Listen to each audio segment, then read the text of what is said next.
মৌলানা room বলেন, 5টি অবস্থায় সদা চুপ থাকুন।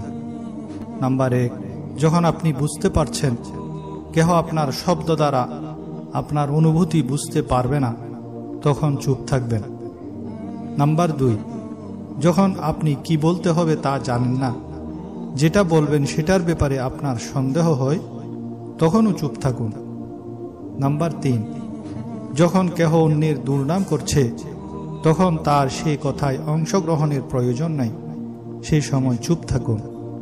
নাম্বার 4, যখন কেহ রাগান্বিত হয়ে চিৎকার চেঁচামেচি করতে থাকে, তখন চুপ থাকুন।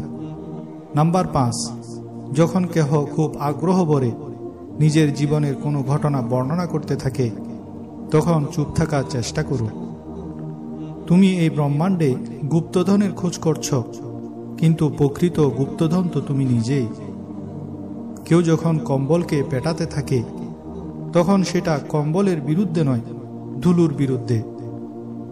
শব্দ দিয়ে প্রতিবাদ করো, কণ্ঠ উঁচু করে নয়। মনে রাখবে, ফুল ফুটে যত্নে, বজ্রপাতে নয়। মোমবাতি হওয়া সহজ কাজ নয়।